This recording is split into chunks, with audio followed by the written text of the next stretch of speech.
today's a beautiful day. I wasn't even going to record, but I thought it was going to rain.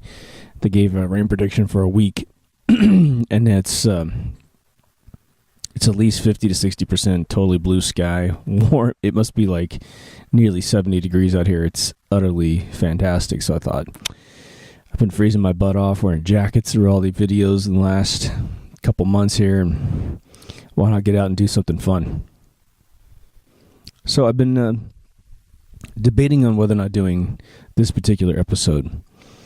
But all of the sort of, I don't know, like Joe Rogan covers this, Graham Hancock covers this kind of subject matter. And so I wanted to get into it. And if you've read the title, you know this is about LSD. This is about hallucinogenic drugs. But I'm going to stick strictly to LSD because that's really the only one I've ever really taken. I've tried mushrooms a couple times, and they just don't do anything at all for me. I just eat fistfuls, and it's like all I see is like smoky light in the room, and I typically get a chill. That's about it. Now, if this was a episode about cocaine or heroin or weed even, I'd probably say, okay, I'm going to tell you about my experience, but don't dare take this stuff. The situation with LSD is that it's, you have this stuff called mescaline, and there are so many people peddling stuff that's not LSD and not mescaline that if you take it, you might die. That you can't just run out and say, oh, I'm going to take some LSD. The couple times I've taken it, it was from a very privileged source. It was actually the original source, as I'm told, from the Grateful Dead. It's a different experience than all the other things that you might get involved with, where it's like, hey, do you drink beer? And you're like, well, yeah. And it's like, well, what beers have you consumed? And then you tell them what beers you've consumed, and then they say, but there's 99.9% of all the beers you haven't consumed. So keep drinking beer until you consume one of all things.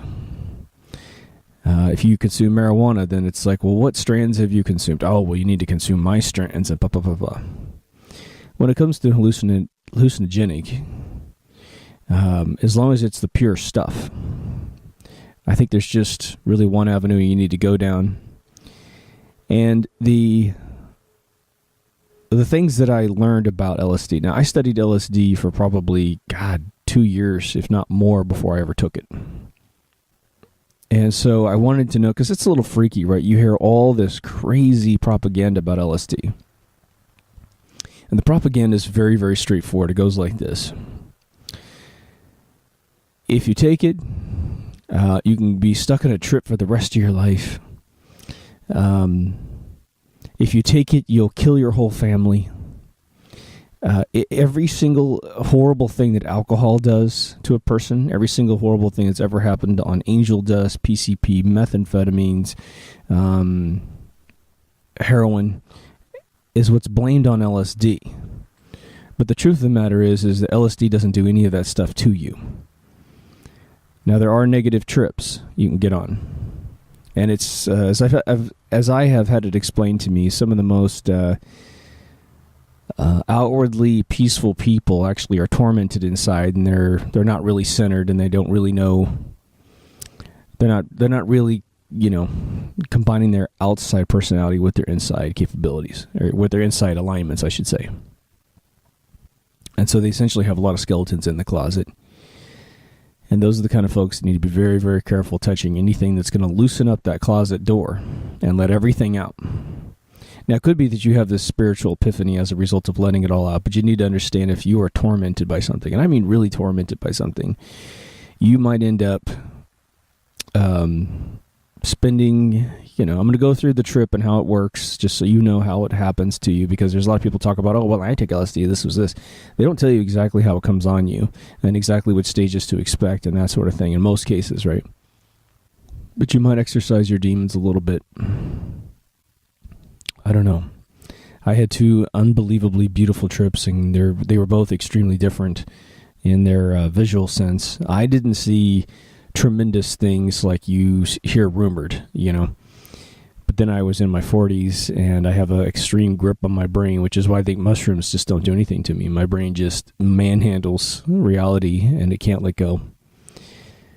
But acid was a completely different experience. So let me explain to you my experience, because there's two experiences. On my first trip, I took 3 tabs of acid. And they come on mine was on a piece of cotton paper. And you put it in your mouth and you chew it up. And you chew and you chew and you chew and you chew. And it's gross. It's like eating soft paper, right? Then you swallow it. That was something I didn't expect. So I'm just drinking. It's just like a pill. You just drink it, no big deal. It's a tiny little nub of paper. After you ingest it, if it's your very first time, you're obviously worried because you're not sure what's going to happen, and because of the rumors of all this societal pressure against opening up your mind. Because I'm going to get into the legality of LSD and why it's not legal, because it has nothing to do with what the drug threatens your body with. It has to do with what the drug does to open up your mind and end all the chaos in the world. If the entire planet dropped acid, yeah, there'd be some people having some bad trips. But most of all the center people would never fight in a war, like Larry Hagman said. Larry Hagman played JR in Dallas, and he also played the dude in I Dream of Jeannie. So it takes about an hour before anything ever happens to you. And all I did was kind of chill out at my buddy's house, and we had some really nice music playing. And what you need to know about LSD is what affects the trip before you do it. You need to be in a place where you have an extremely peaceful environment. And it can be anywhere in the world that you consider peaceful. If you consider a loud apartment in New York City peaceful, well, then that's perfect for you. If you'd rather be in the wilderness, then that's where you need to be. Be at the beach. I was in a really nice house in Los Angeles. Very peaceful, lots of wood tones in there, and it was just wonderful. And the music was kind of a mixture of all kinds of different new age music, with just some other nice stuff in there. I'm going to tell you when a gangster rap track snuck into the playlist, and it completely changed my trip for a split second until my buddy rushed in and said, "Whoops, that's not supposed to be on." And I was taken on the trip by an absolute expert in this, who has taken hundreds of trips in his lifetime, so he knew exactly what he was doing. So you need to get this environment set up. So I was in the perfect environment, sitting on a sofa. And it takes about an hour for it to do anything to you at all. The very first thing I felt was a warm kind of liquid sensation from my lower spine. And it was just sort of crawling up my back. Very subtle. Not like someone touching you or anything like that. It was extremely subtle. It was going up my back and then up the back of my visual cortex. By the time it hit my visual cortex, everything in the room started to kind of swim a little bit, just like you're looking through a pane of water, And I think it was strictly, it wasn't a hallucination. It was strictly my brain is sending electrical signals back to the visual cortex to be rendered as a vision, and the chemical was in there diluting the data. So I was just seeing things swim, and he had this incredible picture on the wall that I kept looking at, and it started swimming a little bit. But again, it wasn't a hallucination. I wasn't having additional things added to the vision that weren't there, sort of thing, right? So I'm looking around the room. After about an hour, I'm starting to look at the room. Just to leap forward here, just to give you the phases of what's going to happen to me. The first hour is the ramp-up hour. Within the next hour, you really get on the trip. You have anywhere between 4 to 6 hours of your really intense experience. And again, it's very pleasant, and time travels pretty quickly in your mind, so it's not like you're sitting around staring at a clock. If you're like me, you want more time of this intense period. Mine was about 4. I say 6 because some people might be a smaller human being. It might hit them a little harder. I'm about 170 pounds. So I had about a 4-hour intense area, and it was so pleasant, I can't even describe it. Your first trip is always more intense and more visual than your next trip, as they've always told me. Maybe if you separate those trips between 20 years or something like that, you might have similar to a first experience, I guess. After that, it's just smooth sailing all the way down till about 12, 14 hours out. I know that sounds like a tremendous amount of time, but you will be in a celestial state of mind where all the universe connects together, and it's not an unpleasant thing. But the first thing you need to understand about a trip is that when you go on it, it's going to stop. But if you panic as a result of experiencing something that's perhaps unpredictable, which is why this is not a recreational drug by any stretch of the imagination. LSD is a drug that you take to expand your mind. And I mean almost as an academic journey, like a Rhodes Scholar into the bowels of the universe and what makes it tick is what this drug is all about. All right, but you need to be centered. You need to have your life in order. You need to come to terms with all of your demons. And you need to relax during the experience. The more relaxed you are, the more amazing the experience is. You know? It's one of these things of like, I like to tell people about their demons is, imagine you have that H.R. Giger alien, you know, that really crazy alien from the movie Aliens, chasing you around your house in the middle of the night. Be terrifying on the first night. But imagine that happens every single night. And he never quite bites you, and never quite takes you out. But boy, he's threatening to. And after a while, 45 days in, he's snapping at your head. He's maybe even wrapping you in his tail. And, you know, you're just like, you're angry, just ripping his tail off. Just get off me. I got to get to the bathroom. Jeez, you know, it just would cease to be this horrible thing in your life. And I want you to take your skeletons and try to let them be that to you. They're there to disturb you, to interrupt you, but honestly, just find a way to kind of push them off to the side. Just go, you're there, and if anything, you know, find a place to tell someone about it. Once you exercise your demons through reflection sessions with maybe a psychiatrist or a buddy or something like that, it tends to come out of you. I used to write poetry to get stuff out of me, and that really helped. And the more that people read it and decided, you know, like gave me their impression of the experience or found a like-minded situation, it really just pulled it out of me. It was amazing. So I pushed a lot of my demons out of me really young. Not that I had that many, but so I guess one reason why I wanted to say that was that there's a lot of people out there, I guess, who get on mescaline, LSD, and they are terrified it's not going to stop. Because everything they've ever done is usually a short-term high, which I don't understand, because when you're wasted on booze, you can be out for hours. And so I don't know why people don't panic about being drunk, but I guess drunkenness is such a lowbrow method of getting high that you just simply know it's going to end. And then all other drugs are trying to get you as high as quick as possible and then crash you into the ground so you want more, right? So methamphetamines, as I understand it, makes you high quick, crack quick, cocaine quick, and then you're just constantly feeling in withdrawals all the time. LSD delivers, man. It keeps you on that experience for almost a perfect amount of time to have the experience and get out. Okay, back into the experience. So you'll have that, again, 1 hour, nothing, 4 to 5 hours, I'll say, for the core experience, and then the rest is sort of chilling out.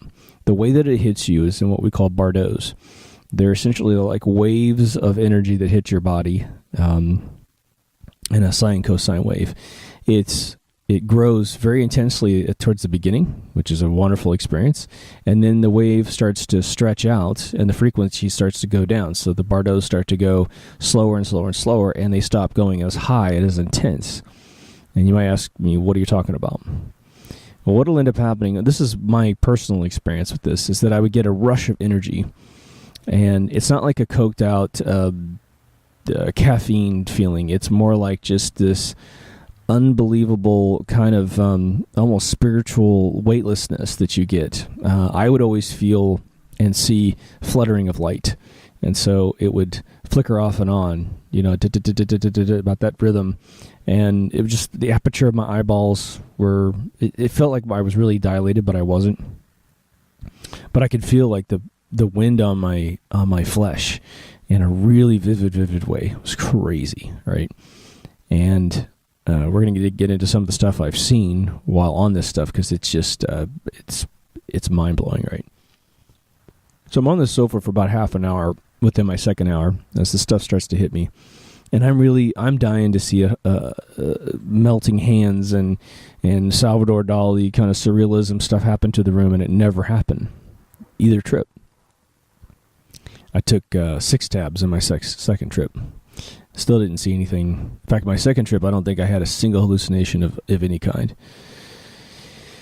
So my first one, I'm paying attention, I'm having a great time, I'm feeling good. And the one psychological thing that LSD does is it connects all the dots in the universe. And so everything starts to balance out in nature.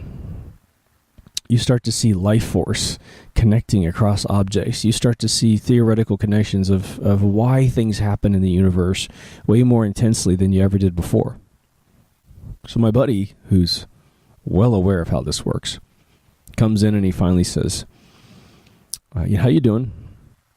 I said, I'm great. And I recorded everything on audio. Second trip, I recorded myself on video, which I would release when I was about 20 pounds overweight. So that's never going to see the light of day. Although what I was talking about was phenomenal. So maybe I'll try to figure out a way to release the audio recordings at some way in the future time. But when you go on the trip, you're going to see these things and have these experiences, right? Okay. What ends up happening is people wonder, what's it going to be like after I've had the trip? And when you have a dream and you wake up, right? You wake up from the dream and whatever you dreamed about starts to fleet away, right? It starts to run away as if you just can't hang on to it. But if you write down your dreams or tell your dream to someone, then you've preserved it in your consciousness, right? You get to keep the memory of it all. When you go on LSD, in my experience, absolutely everything I saw was remembered like I went to a museum in real life. And so to the degree you could remember going someplace in real life is to the degree you remember your trip. It's not like a dream. It's like you were really there. And so for weeks and weeks afterwards, I had the visions exactly like I saw them. In fact, some of them I remember right now like it was a great day in Disneyland or something, right? And I was able to illustrate over the next week everything that I saw on my first trip. So I just want to throw that in your mind. That's how you remember things typically. Now, my buddy walks in the room. I know I'm hopping around a little bit here, but I'm sort of trying to sort this out of my brain to give you some bedding for what I'm about to tell you. But he tells me, he goes, well, why don't you lie on the sofa there and close your eyes? And that was the first moment I had the utter beauty and amazement of this experience. And if it's your first trip, you got to do it. You have to do this. Whether you take this stuff is up to you. As soon as I closed my eyes, I started seeing the most incredible stuff. It's a little bit hard to describe, but I would see a mixture of a couple things. One, I would see this sort of almost television screen, 4:3 ratio, and inside the television screen were shapes that were growing and changing and molding. I would see these sort of almost like this is going to be exact, but if you guys remember Return of the Jedi from Star Wars, where you have the musicians that played for Jabba the Hutt. There's a couple characters in there have really, there's the female character with the big lips, with the long legs, and she's singing on the microphone. I saw a character a bit like that, but it was constantly changing. As the music would go into my ear, it would constantly change. And as I've had it described to me, if you do have a trip on mushrooms, you have a sort of I would say an autopilot experience is what they tell me. That nothing in your world actually plays into the algorithm of your experience on mushrooms. That's what I'm told. Again, I've never had a trip on mushrooms despite eating 2 cans of the stuff, right? The thing with LSD is every single thing that you have in the room, touch, feel, sound, light, it all combines algorithmically in your mind to create the experience. So as I got my eyes shut, this music is feeding into me and I'm seeing things just morph to the music. I was seeing a lot of sort of futuristic, almost like kind of a mix between the 50s atomic era and the 70s sort of space age era where everything got really smooth and everything was a nice curve. But I would see like televisions on a pole, like little monitors coming off and really smooth shapes.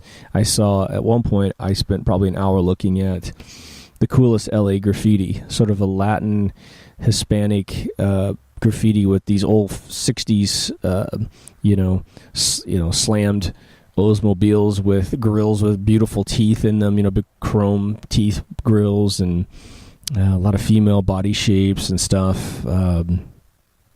Some I can't really describe to you because they're inappropriate, but just the most beautiful stuff I've ever seen in my life, right? So closing my eyes was such an experience that I probably could have sat there on that sofa the entire time with my eyes closed and felt like I had the greatest trip on earth. But my buddy knew I needed to see some other stuff. But before I got up, this is when the music went from, beautiful ethereal sounds and stuff to this gangster rap. And I was watching a thing in this 4x3 television screen at one point. When I saw the graffiti, it was full panorama. But when I was seeing this other stuff, it was like things would bleed in from the edge of the screen and kind of make an object in the center. And I was seeing sort of like a almost a breathing sack of skin, but it was like all cartoony and wild, and it was like almost a low end 3D rendering of something, and it had pockmarks like ostrich skin. They pull all the feathers out, and then you have this ostrich skin boot or wallet or whatever. So it was sort of like that. It was sort of breathing, and it's all forming dynamically in front of my face, right? With my eyes closed. And this gangster rap came in. And the funny thing was, this thing all of a sudden grew spikes. So instead of being these sort of smooth, nebulous things that was sort of inviting to watch, it started pulsating, and it just matched the anger algorithm of the music I was listening to. And, in the Sacred Geometry episode, you guys will notice that I put those crystals in where people thoughts at freezing water, and that, it makes a shape that's either angry or happy or that kind of stuff. It was really the same kind of thing. It was really phenomenal. So my buddy knows I need to see some stuff, right? And he goes, okay, why don't you come outside? And I have to say, I resisted. I was like, I didn't resist to him, but I resisted inside. I was like, God, I don't want to stop this experience. But I did take inventory that the thing was going in a loop. Like I was seeing more graffiti, more crazy objects. I was seeing a vision of Tesla actually in his laboratory, and my buddy's been working on a Tesla musical for a while now, and I started seeing it in my mind where you have to build a stage play out of the whole thing, and I was building his laboratory in my mind and seeing him sing stuff, and to this day I can still see this crazy power supply he was creating, and nothing to do with any of the real inventions he ever had, but my mind was just synthesizing stuff together. And it would have been, my vision would have been more of a rendered 3D movie musical than a real stage play, because the stuff behind him was going to be impossible to render in a stage, right, in real life. My buddy grabs me and he says, you got to come outside. You got to see the clouds and you got to see the sun. So I'm like, okay, and I'm so comfy inside, feeling so good. But I go outside, and he goes, lay down there in the grass and just look at the sky. I'm like, okay.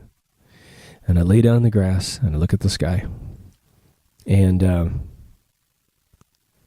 lo and behold, light was a super duper connected sacred geometry. Connected in that every hot spot in the sky had a line between it, a perfect line between it made of light.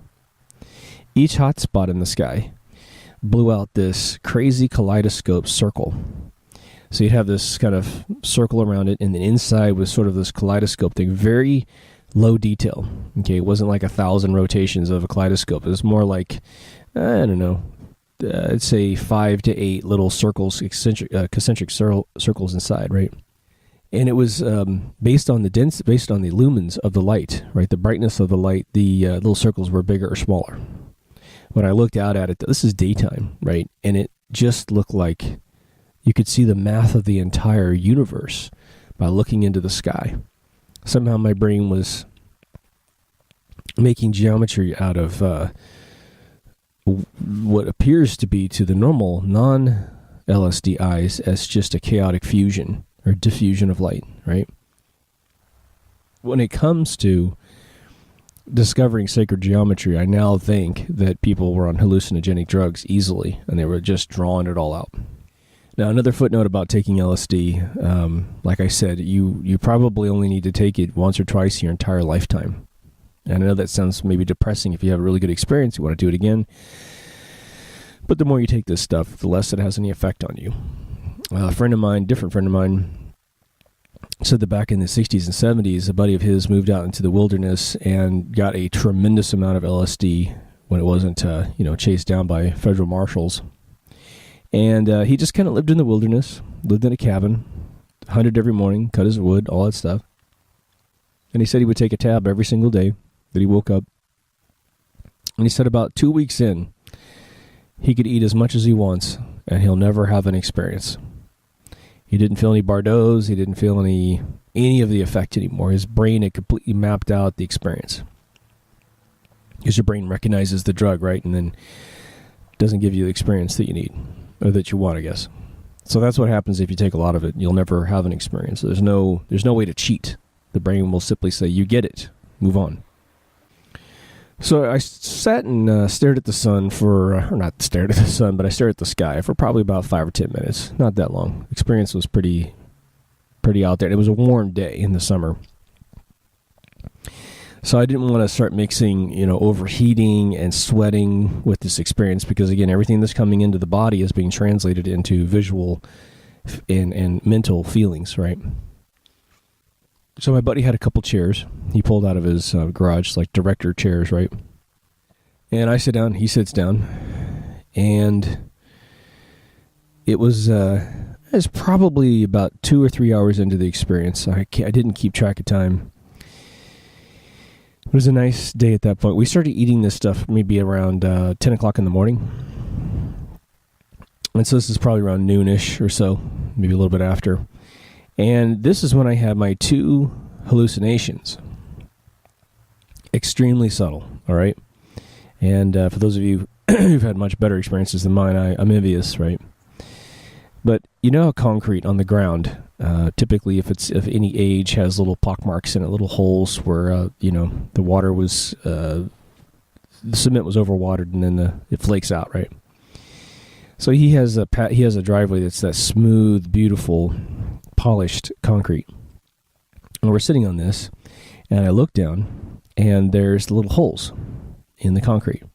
Well, in my mind, while we're just having conversation, and by the way, you're totally lucid in this experience. You're not drunk and out of control, right? You're not super hyper and out of control, which is why all these rumors about losing control of your mind are, I think, really overdone. Now, if you're having a massive experience, you're hallucinating, and everything's melting in the room, obviously there's going to be a bit of a wow, this is happening. But I guarantee you, I'm willing to bet even those super duper hallucinations, you still have complete control of yourself. You're just having someone replace your eyes for the moment, but your consciousness is totally there. You're like, you would be telling me, dude, my hand is melting. Dude, this looks crazy.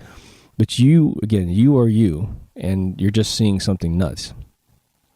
But I was seeing, the very first thing I ever saw was that the concrete was bubbling.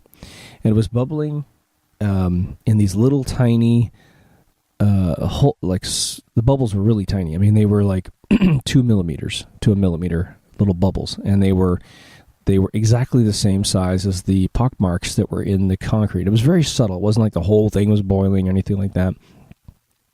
It's not like water boiling. It's just little tiny, like pop, pop, pop, pop, pop, pop, pop. And they were just sort of everywhere I looked, the little holes in the concrete just turned into little popping bubbles.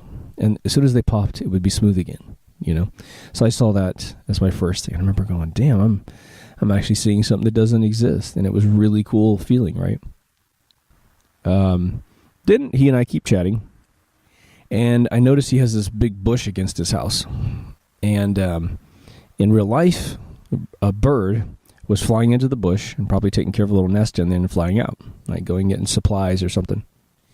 But it's about the size of a sparrow, which is a bird, maybe like 3 or 4 inches tall, standing up. But what my mind created was a family of little birds around that big bird. Now, real birds, when they hatch eggs, they have these little birds that are super duper furry. They don't really have their feathers, and they're begging for food the whole time and squawking. They don't fly until they get much, much bigger, and they hop out of the nest and begin their lives, right? What my mind created were little tiny birds that were probably about an inch tall. couple centimeters tall, fully formed little tiny birds that, when you see a big fish in the ocean, you have all the little fish kind of swimming around it. What I saw when that bird flew into the bush is I saw probably about 4 or 5 little teeny ones going with it. Like it was sort of a little family, and it would come out. And these things were delayed as well. My brain actually said, okay, the family comes out, and then the family goes in. It was like a very organic pattern of seeing these things. Now, someone could contest that those birds really exist, and being on the drug merely made them visible to me. That'd be cool. I certainly believe that the geometry I saw in the sky was really there. It's just I don't recognize it until I see it, right? In my first experience, it ends with me doing a little more couch work where I've got my eyes closed and I have my recorder out on my chest, and so I'm describing everything that I'm seeing. And, when you play it back, there are a lot of things that you hear and you're like, oh my gosh, that's really profound. The other thing, you're like, what the hell am I talking about? Or it'll sound like you're really onto something, but you can't make it out unless you're on the drug. It's really strange. But after about 4 or 5 hours, the stuff starts to ease out and you just start to feel amazing. Now, one of the close experiences that I had on my first trip was when I was with my buddy. We had both lost people in our lives. And there was a point in the night, probably evening hours, where he would walk. He was in his own room having an experience, and I was in mine. And, we come together and talk a little bit, then we go out and stuff. But he started mentioning this person he had lost in his life. And we talk about these people in our lives from time to time, and I could sense that he was on a loop. So every 5 to 10 minutes, he would mention this person. And I could tell the drug was really bringing back his wonderful life with this person. And he started, the whole frequency started resonating with me. And the person I've mentioned where I lost my buddy, he was 46 years old. I was 31 or whatever, that I lost to cancer. For whatever reason, he came to mind to me, right? Just, I didn't have any ghostly visions, or it wasn't like he was there. It was just I was having my memories of this person. And I'm in his little music studio. I'm playing some guitar stuff. And I started talking about my buddy. And I think I'd realized that I'd never really purged my emotions about losing my buddy. Because it was shocking, it was depressing, and I think, as a man, you try to push everything inside. So within 5 or 10 minutes, I find myself utterly sobbing. And it's sort of that, you don't cry that often in life. It's a pretty profound experience. And so I was bawling like a little kid, uncontrollably. And it was in my chest, as I cried, it was coming through my chest. And it was kind of funny. It was that my buddy was losing his story in his mind because he was able to keep control of his, which is weird because he's dealt with his loss only for, I'd say about a decade, which is a long time. But here I am sobbing, and I've been dealing with this for at least a decade and a half more. And I'm out of control, and he's totally in control. And so he ends up coming over to me and consoling me. And I must have been in that state for, 5 or 10 minutes. I mean, it was just a bizarre experience. But the beautiful thing about it was at the end of my release of all this pent-up sorrow of loss and what have you, I finally felt for the very first time that, and I know that probably many of you have had this experience, I finally had mourned my buddy. And I didn't need to mourn him again. Even just describing this to you guys, I have no sentiment of needing to cry without even trying, because I so purged it out of my system. And what was interesting up to that point is I described him a couple times to some girlfriends of mine, and I got choked up, I remember. And now I can describe him, and I don't necessarily go over the board, because I got control of myself. So that was one of the beautiful outcomes of taking the first trip. The rest of the night, it all just calms down. You just sort of have these bardos of these almost euphoric feelings. And we started cooking some steak and just had a great time. And then I left later that night. I probably left, between 10 and 12. And you're totally cool to drive. You're good, Put it this way, you'll know if you're good or not, right? and you'll be happy to sit where you are. If you have to stay a little longer wherever the hell you are, it's not going to be a big deal. But the reason why I think that people say after they take a lot of acid, like, well, I've taken acid and gone to Disneyland, I've taken acid and driven down the highway, and the reason why it works is that it hits you far less the second and third time. All right, so I'm going to talk about my second time here, because it was due to an error that I took 3 times 2. When I got it, it was a piece of paper was folded in half, and then those 2 halves were folded in 2 different sections. So you have 3 and 3, and then there was a legend that came with it that said it's 1, 2, and 3. So the outer two sides are 1 hit, and the inner 2 are 2 hits, and the inner 2 were 3 hits apiece. So he and I took off the 1s and the 2s and took that, and that was our first trip. He had taken it many, many times. So over the course of a couple months, I'm begging him for those other hits, not realizing I could have taken a 3 and 1 trip and then taken the other 3 another trip. But there's an issue when you store it. You have to store it and keep it really cold, otherwise it starts to activate or deactivate, right, and become neutralized. Someone had given me some before, and I had taken the paper, chewed it up, swallowed it, and nothing happened. It was so depressing. I was so excited about taking this. I'm glad that the way I took it the first time was with him. So eventually he gives it to me. I take it home. It was a Sunday morning. I was going to be by myself in my house.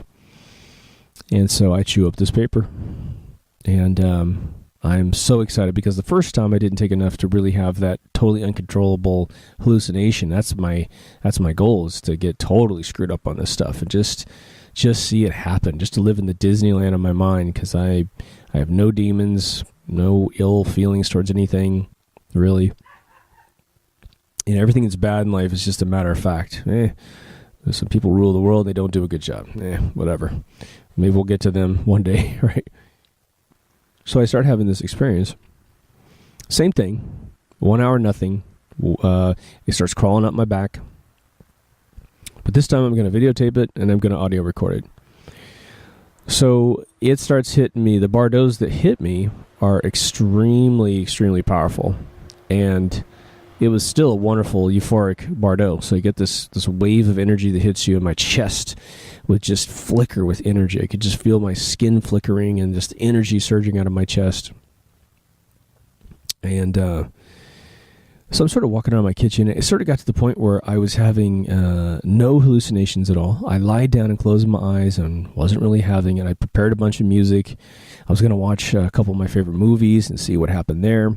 Didn't feel like it at all. And I couldn't figure out what to do with this amazing feeling. And I was doing a lot of philosophy and descriptions of the world in a camera, which I've since gone back and watched and listened to my audio recordings. And man, I was connecting dots really, really well. I happen to think that probably the show has benefited greatly from those experiences, even though they were a couple of years ago. So I got this idea. I was like, I need to draw. I need to take this energy and draw. And so I got this tripod that this camera's on, and I propped it up next to me in my bedroom. And I took this 35 millimeter camera I have, digital, and it can record for about 25 minutes before it stops. And so I pointed it at my drawing, at my pad and paper, and I just started going nuts on this thing. And I drew some amazing stuff. I have plans for the drawings, so I'm not going to show them to you because I want to actually blow them out before I lose them to someone else. Say, oh, that's cool, I'm going to take that and make it something. So I'm going to blow these things out properly at some point in my life, and I'll show them to you. I'll call them the LSD collection.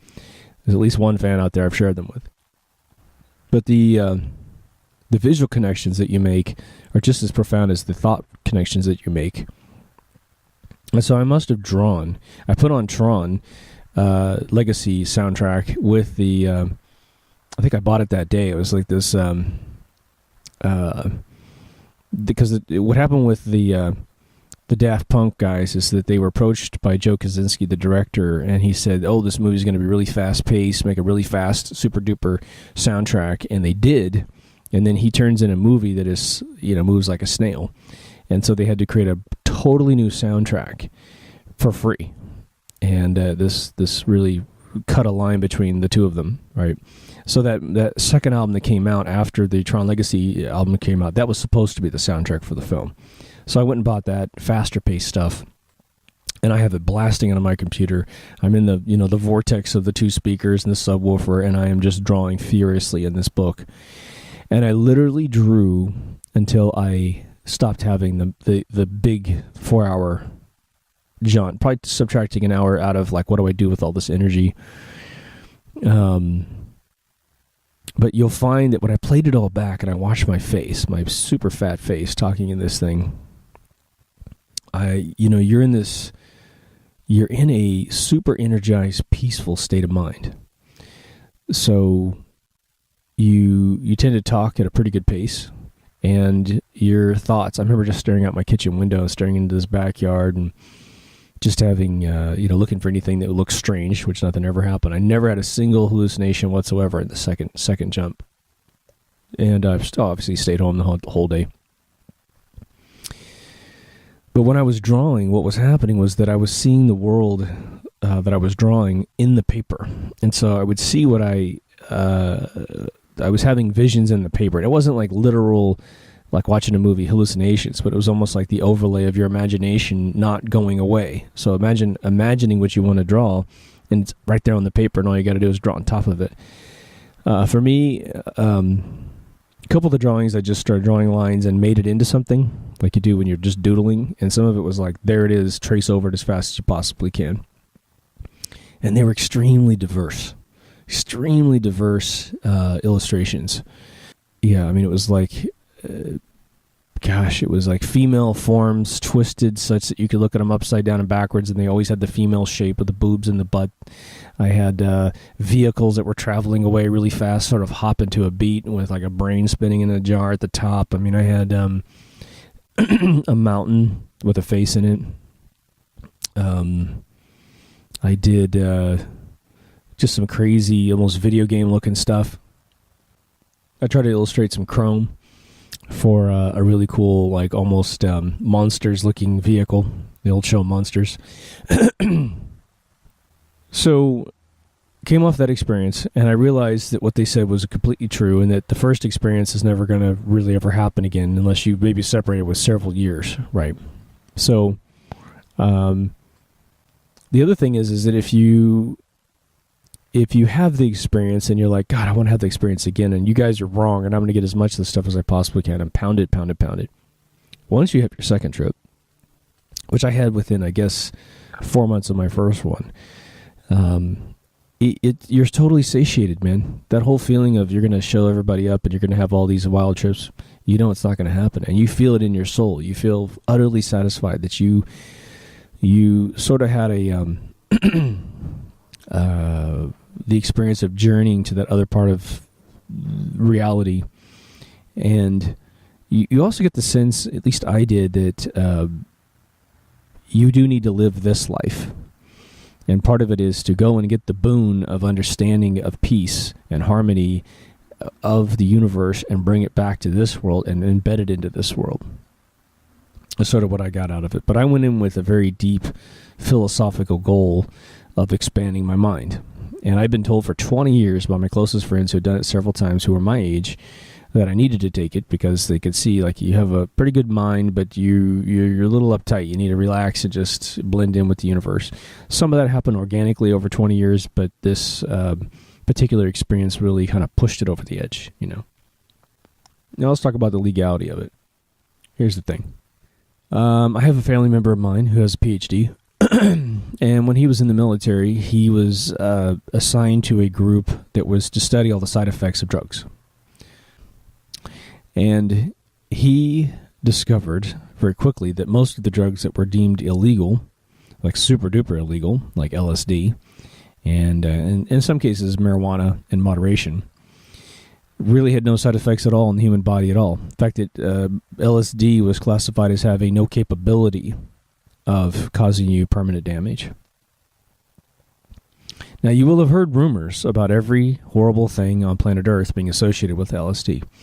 When the kids ate bath salts in Florida, or I guess you could say the two homeless guys ate bath salts in Florida, you have a guy who ate another guy's face off, and of course they blamed it on a bad batch of LSD first before they finally had to admit it wasn't LSD. I guarantee you, nothing like that would ever happen on the stuff that I took. But again, a lot of drugs have been masquerading as LSD, and so you don't actually have the experience that you would normally have on this peaceful drug, right? Now, I've been dying to take something like ayahuasca, but you have to journey outside of the United States of America to do it, and you're going to take this. It's going to make you hurl, and it's going to make you shit yourself, and then you get to have your trip for 13 hours. But from what I understand, it's way, way more intense than LSD, and it's obviously organic. But again, most of these drugs, mushrooms, all that stuff, they just start, I don't know how it works. You know, it's obviously a neurological transformation of your brain, but I think for those of you that are struggling with any concept of a consciousness realm separate than our mass energy realm, this will definitely test your fortitude of hanging on to that old theory, that sort of, I have 3D eyes, and if it doesn't exist in my 3D eyes, then it doesn't exist at all. It will utterly transform how you feel about that, in my opinion. But this drug is massively illegal because it would make the world extremely peaceful. And you would be, the thing is you become resolute in your peacefulness. It doesn't mean you won't watch a movie after you take LSD and you want the somebody to kill a bad guy. You know, I mean, like you're gonna remain yourself. But when it really comes down to how the universe should work, this drug makes you peaceful. Now imagine, here's my philosophy of how LSD was introduced to humanity. You know, LSD is invented in a laboratory in the 1936 or something like that. And for those of you who think you can take a trip forever if you take too much, well, the guy who invented the stuff had dropped beakers on his hand and went on a trip for 3 or 4 days and came away just fine. The guys who invented this stuff took pounds of this stuff, right? So no one's ever, again, the people who invented it, they made the most potent stuff on planet Earth. They never tripped balls forever, right? I mean, they were scientists forever after that, right? But I bet they were some chill dudes, you know?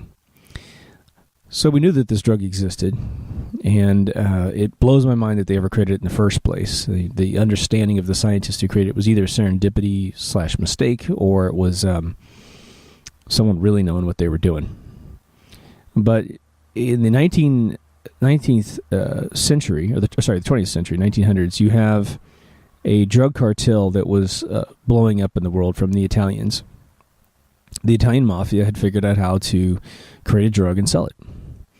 And they had figured out how to manufacture and sell cocaine. And they had figured out how to manufacture and sell opium / heroin. By 1949, the mafia had moved cocaine production into South America. And they just simply had the dibs on all this liquid cash. They were extremely threatening to the ruling class of the world because they were conceivably capable of making the same amount of money to make the same amount of change in the universe, right? And if a Bambino wanted an elite person knocked off, they could damn near pull it off. So in comes the formation of the CIA in the late 40s. Again, a bunch of Skull and Bones guys getting together. And you'll see Discovery and History Channel specials on this thing, probably more History Channel. But from 1949 to 1959, the CIA monitored and cornered every single participant in the drug cartel of the mafia, the Italian mafia. Of course, the Italian mafia has sub-mafias that they work with, right? So there's other nationalities involved. But in 1959, they took their 10-year research program and started shutting all these guys down. And that's where you get Robert Kennedy, JFK's brother, being really touted as the tip of the spear that really masterminded the undermining of mafia, drug cartel. And it was all pitched under this guise that we're going to have all the drugs off the face of the planet. And the world will be good. But what we actually saw was that the CIA just wanted to take over the trade because they wanted the liquid cash. And again, as of 2001, the amount of money created from selling heroin and cocaine is estimated at over $4 trillion a year globally by the same organization, right? I believe, personally, just by connecting a few dots, that LSD was dropped into the mainstream America as sort of a nice, safe drug that everybody could have fun with. Everyone's going to have these trips. And because everyone's so peaceful, they may have thought, well, it's going to make everyone docile.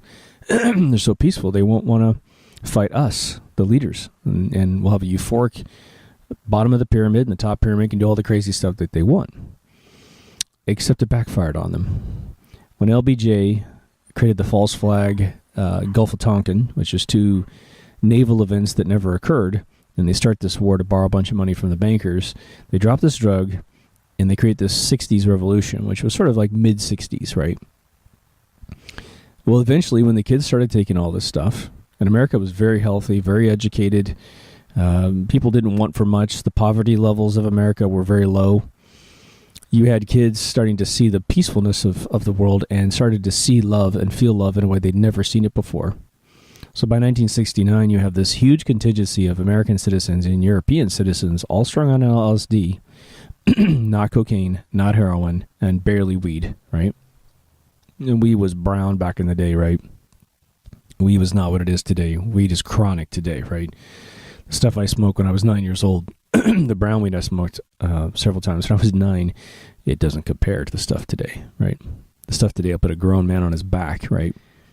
But you had this peaceful hippie revolution that was anti-war. And, you know, war is a big money-making control apparatus of the ruling class. It's the way that America gets into debt. And it's not that we want to intentionally get into debt, but all of our leaders were serving different masters, and so they were putting us in debt with these wars. So a couple things needed to happen. The hippie movement needed to stop, and the drugs that enabled the hippie movement needed to be made illegal very intensely and very quickly. And so you have, and you know, I always talk about the communes too. The communes really shook out the fact that socialism doesn't work. That when you build a commune, only 3% of the people on average after the first 30 days continue working, meaning getting food, cleaning, and, you know, keeping the society together. And the rest of the 97% turn into a bunch of lazy bums. So in order to demonize the hippie movement, you have Charles Manson, the Manson murders, right? You have a band of females that are following this guy, basically dating him. And the way the story goes down is that supposedly he exacerbates this haves and have-nots within their consciousness, and they run up on a hill in Hollywood and they slaughter this family. And Kyle knows a lot more about that than I do, but they came and got Charles Manson as a person and automatically put him on a tremendous amount of psychotropic drugs to kind of make him a lunatic. Every time he's ever interviewed, he's crazy. He carves a swastika into his forehead. Bad news, right? He never killed anybody. He never went up to the house during that night. That's what I understand. But they blame the whole thing on him, and now he's still in prison. I believe the two women who did most of the murders are now pardoned, and now I think one of them died. Again, I could have some of that wrong, but that was the publicity stunt for the world to say hippies are super bad killing machines, right? Now, I can tell you if they were ever on LSD and never on this other stuff, then they would have never gone up there and killed anyone, right? LSD would be the full realization of the sin of common law, which is do not kill. That's what you would understand more than anything. You would never flip-flop from being peaceful and take too much LSD, because you can't. It starts to not do anything to you and suddenly want to be a killing machine. So if these girls were intoxicated on something, it definitely was not LSD by any stretch of the imagination. And it was never claimed that they were. But then you start having this, I should have looked this up before I did the video, but LSD is made illegal shortly after that, right? So now you demonize the group of hippies, and you cut off the drug supply. So no longer can you become sentient towards peace, right? And consequently, I want you to understand that all the great movies that you saw in the 70s and 80s, and just to name a few, you would say all the Star Wars movies. And again, I don't think George Lucas was an LSD dropper, but I can guarantee you the people who made the movie for him were definitely major trippers back in the day, because I know them personally. You know, Close Encounters of the Third Kind, Indiana Jones, Dark Crystal, Poltergeist, Blade Runner, Tron, E.T., all these amazing movies were made by people who had taken tons of trips and figured out the peaceful, beautiful nature of storytelling. That's why those movies make you feel so good, because the genetics of the mind of people that tripped made those movies. And the reason why everything's so dark and acidic, and why everything's a CGI bad guy, and it's just kill, kill, kill, kill, kill. And by the way, they've reversed the hero archetype so that your antagonist is your protagonist, and your protagonist is your antagonist, right? Breaking Bad, the cop was the bad guy, and the methamphetamine production guy was the good guy, right? Then comes, Club 54 in New York City. Massive, massive debut of cocaine into the celebrity layer of humanity. And once the celebrities do it, all the kids want to do it, right? So you have this massive introduction of cocaine, which is what the CIA had taken over from the mafia, right? So you have this transformation of a peaceful drug into a very chaotic, crazy, super addictive drug, which was well established 100 years, 200 years before that, right? If not further. Opium had gone back hundreds of years, right? And if any of you want to read some really depressing history, go read how the British forced opium on the Chinese, and the Chinese are then blamed for it. Just a short footnote there. There was a point when China had figured out that opium was destroying their country, and they kicked it all out of their country. And then the British pulled up their armada of their entire naval fleet and started bombing the coastlines of China incessantly, every single day. Just new ships coming, bombing and bombing, until the Chinese government was forced to buy the opium off their supply ships and give it to their people. That's when the bombing stopped. And that's the history of opium in China. All right. So a big story there. In fact, I think China Uncensored has a pretty good recap of that whole thing. I'm not sure what he called this episode, but there's a great episode with that in it. Then you have this huge introduction of cocaine into the music industry, into the movie industry, into anyone who's an artiste or a executive. Everyone's getting strung out on this stuff, but there's a problem. It costs too much money. Heroin really didn't make it in just yet. I guess the supplies fields in Afghanistan weren't quite discovered yet. You then have crack cocaine, which is a cut version of cocaine that your ghetto person can afford, right? $5 to $15, as I understand. You get a little tiny hit of this stuff. And man, is it super addictive. And man, is the crash super fast, right? So you have society getting strung out on cocaine, and then look at all the gangster violence that came out of the 80s, right? These turf wars. CIA flies it in with C-130s, as the professors in Berkeley had figured out. And then they give it to these ghetto kids, and they create these, these super banging, super rich drug cartel guys in the ghetto. And then they cut it down to their minions to sell it on the blocks, a lot of turf wars, and we're back to the 30s. But it's Los Angeles and New York and a couple other major cities around America, all based on crack cocaine.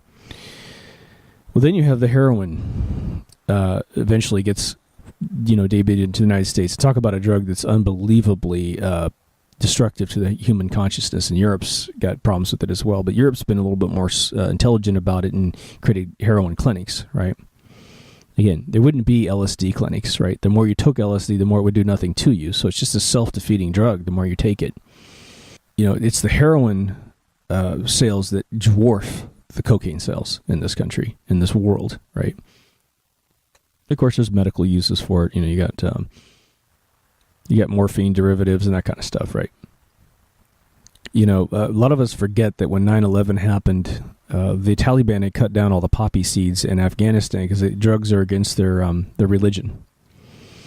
And the CIA went in and replanted them right after 9/11. Once we took back sections of Afghanistan, our soldiers were patrolling poppy fields,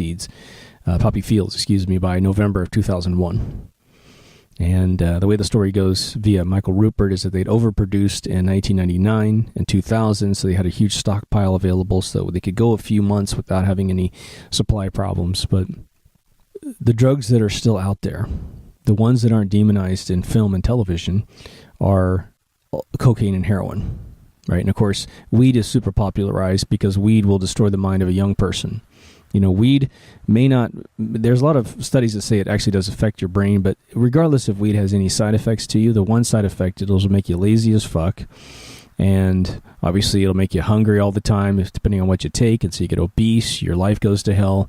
And if you get hooked on that stuff as a teenager and in your 20s, that's when you're supposed to be conquering life, right? Do weed later in life. Do weed once you have that pension set up, you got a great job, and whatever reason you're totally dominating your world. If you got to do a drug, I say be careful with all drugs, including alcohol, right? But now think about the movies and television that came out also in the 70s to demonize being a hippie. Now, you have Cheech and Chong, which made it really funny, which was basically weed. But this whole hippie thing is in a ton of movies where the hippies are always jerks. They're always just that horrible slice of the irresponsible slice of society that made the world look like shit, right? And they're definitely, because of the commune algorithm I told you about, there was definitely a bunch of lazy kids who these are children. These are people that haven't had a hard life and needed to relax in a commune because they've been working for 20 years. These are kids that hadn't worked at all yet, right? Maybe they'd gone to college as the biggest regiment before jumping into a commune, chilling out. But there's something beautiful, most likely, about being in a commune and just being one with nature. Burning Man people do this all the time, right? But you have these other designer drugs that are out there that are all the letters of the alphabet, right? E and G and all this other stuff. I've never taken any of that stuff. What is it? Molly is a new one. And that's the stuff that's peddled as LSD constantly. And ecstasy, which is E, right? It's people have taken bad batches and died on that stuff. But where's the huge demonization of those drugs? There is no demonization for those drugs. One, because it doesn't open the mind of kids, and because it thins out the herd. It's a eugenics program built right into the drug supply system. Heroin as well. Once you get a kid all strung out on this stuff, and their life's all upside down, well, they tend to perish. And that's sort of an agenda of the world, is to make people perish, you know? Again, thin out the herd. Now, there's another drug out there that has been likened to LSD a little bit, but it's a completely different experience from the people that I've heard that have taken it. I've had sit-down interviews with people who have taken this stuff, and one of them is called the DMT, which is also known as the dream molecule. There's a special on Netflix all about it. There's a book that's written by the people with the Netflix special. And it's a drug that DMT is what we secrete at night in our brains through our pineal gland to have dreams. And what do I want to say here? It's a very quick experience. It's also in all things natural. So people will actually get it out of tree bark and make crystals out of it. I guess it's a really tough thing to make. It takes like 8 days to make these crystals, and then you smoke it. The government experiments were all through IV injections, right, directly into your blood supply. I think 1,200 milligrams was like the biggest strip you could take. But this drug is more illegal than LSD. And again, it has absolutely no side effects whatsoever for the body. But the reason why that drug is so illegal is that it takes you to another universe. It takes you to the universe. I shouldn't say another universe, but it takes you to another dimension of reality. And from everybody I've ever talked to, they say that they meet an alien being very quickly. And I'm not saying gray aliens or anything like that, but they meet an alien that's right in their face very quickly. And from what I understand, no matter how many times you take it, whatever being sort of assigns itself to you, whatever you bump into, is the same being that you meet every time you go in. And you tend to fly to the center of the universe, is what they always say, and it's all light. Everything turns into light. And your body here in the real world sort of goes feral. It's as if your consciousness leaves the body to itself to go through all of its autonomic systems. So you really don't have a massive level of consciousness. So when your body is sitting in bed or wherever you're taking this DMT, depending on how much you take, the government experiments are really frightening. People start to get, almost violent because they're not conscious. They're just a feral being down to its instincts, and you're off having this crazy, beautiful trip, and then you come back. But they describe the trips as being about 5 to 15 minutes long, and then it's just over. There's no residual to this thing. A buddy of mine who's a very, very famous game designer, very wealthy guy, he made one of the most popular games ever made, still sells to this day. He said that he had taken this a few times when I sat down and interviewed them, and then he had a mutual conversation with a friend of mine. And the story he gave last was that he took a big hit of this stuff, and he goes, this being grabbed my shoulders and just hung on to me. It sort of proverbially grabbed his shoulders, like metaphorically grabbed his shoulders, and was saying, "You shouldn't be here. You should not do this." And he said he couldn't break free of this until the trip was over. And he said, "I never wanted to be home more than I at that moment in my life." And, you know, Joe Rogan's taking this stuff.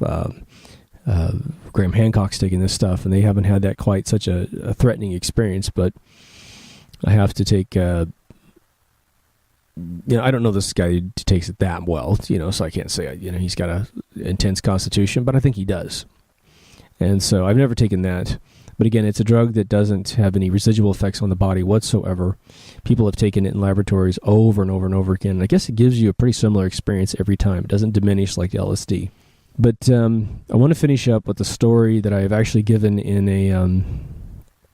a different show. It may have just been our normal show, but just to give you an idea of how they demonize LSD at this point, senselessly.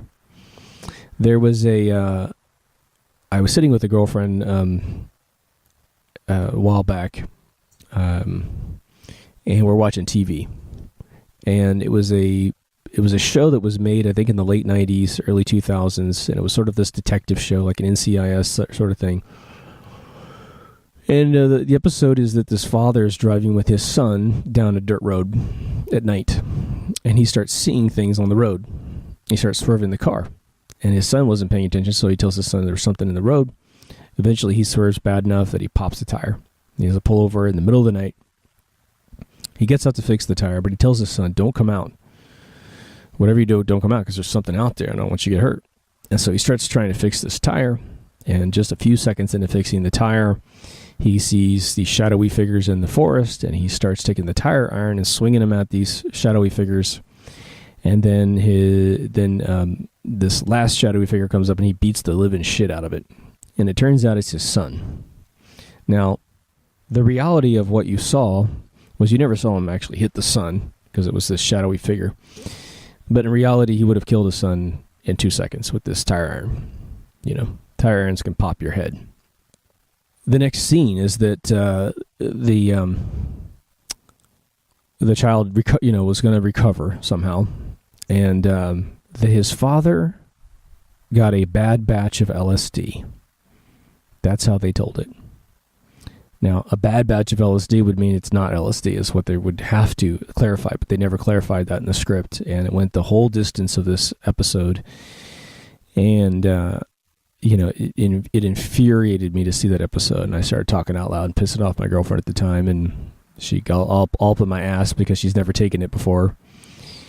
But the amount of people that I've met, and especially a couple girlfriends of mine, when I said, at one point I took LSD, and the look on their face was as if I had said, I burned down a couple orphanages in my lifetime and killed children, was sort of the response I got from these people. And in one occasion, it was a really weird situation where one of the girls was a total alcoholic and was obviously writing herself a blank check every day about drinking alcohol. On the other one, it was a girl who had never taken anything in her life, never done anything in her life, so had no experience in this stuff. So neither one of them had ever touched LSD and really didn't know anyone who'd taken LSD. They did, but they didn't know it, right? Never had the conversation about how peaceful it is. But what I was able to witness in their reactions was how efficiently dumbed down people are about LSD by Hollywood and television, right? And so, I know that if you're like me, you're going to hear this video, you'll be like, oh my God, I can't wait to take some of this stuff. The caveat is you can't just run out and take this stuff. One, it's super duper illegal. If you get caught with it, I believe the minimum sentences in some countries, in some states in America, at least, is like 15 years. They'll always say you're trying to distribute it just because they want to give you the highest incarceration. But what's weird is, one, you'll have people like Rush Limbaugh caught with massive amounts of narcotics that he's taking via, fake prescriptions, and you'll find, executives taking, have with pounds of cocaine on their coffee table, and they're going to get just a slap on the hand. But if you're a kid remotely trying to bring back LSD, we're in a war-based planet right now, right? Everything's about war, war, war. We got to hate all these people in the world. And again, obviously, if our enemy doesn't take it and we take it, then we become the kind of the pussified, hey, man, let's just chill out and be cool. And then the other guys come and roll over us. So there is a bit of a threat there. But before this war-mongering world existed, especially in the 60s, you definitely had factions fighting all over the planet, but it wasn't anything like the numbers that we have today. So it's probably a bit dangerous for us to all become a peaceful nation unless we come out of our trip and we say, okay, I see the beauty of peace, but I also understand the necessity to defend ourselves against aggressors that have been indoctrinated against us. So we have to maintain our defense mechanism until we can calm everything down. But think about the charter of this show. The charter of the show is to sort of give you the thought process to own your world, own your life, get all the talents that you need, be successful, have a good, decent perception of all of the propaganda that's being thrown on you, understand how to keep yourself healthy, how to keep away from corporations that want to make you unhealthy, how to get out from under governments that are trying to mandate you be unhealthy. The draconian removal of our rights. A president's trying to get rid of our guns so we can't fight back against the government. Right now, as of this recording, there's a building, a government building in Oregon that's been, besieged by a group of sort of militants. And I haven't had a chance to really get. It's about the Bundy Ranch, I think. But this drug would definitely change the game at this point in history. And so that is why it's majorly illegal. It's not going to hurt your body. Again, if you don't have your life centered and you're not happy, it's not something you ever want to take until you get your life centered. It's not going to be the fix for your life. And there's all kinds of other drugs in the world that are very natural roots from Africa that they give heroin addicts in Mexico that send you on a 13-hour trip, and it basically dumps out all the chemicals in your brain so that the chemicals that drive your addiction are completely exhausted. And so you wake up for the next 2 weeks and there's no chance of you being addicted to anything because the neural mechanisms that create that pattern of addiction in your mind simply are empty. That's my take on LSD. Again, I have no experience of any measurable kind with mushrooms. I've never taken ayahuasca. I've never taken DMT. I touched, like I said in the previous episode, I've touched cocaine one time in my life. I don't believe I've ever been in the same household or room with heroin in my entire life. I've definitely experimented with marijuana. I used to smoke a lot of marijuana when I was, for just a really short period of time, between probably 29 and 30. And when my buddy came up and said, you don't seem as smart as you used to seem. You used to be really tight and smart and really quick on your feet, and now you seem lethargic and weird. And as soon as he told me that, I was like, yeah, I think I'm going to pull back from this. And it was probably the smartest thing that ever happened. And I think it took me about a year to get that sharpness back because I was feeling it, but I didn't have a button on it, right? A pin on it to say that is how I'm feeling. Until my buddy said something. Drugs are bad, okay? But LSD, well, it's not something you can habitually abuse. It'll defy itself. So there you go. Joe Rogan's talked about it. Now I've talked about it. And I think that's all I got for you. So if you haven't been already, go to mkultraradio.com. If you made it this far, thanks for listening. Take care of yourself and somebody else. Let's all be peaceful in this world, and I'll see you in the next episode. Over now.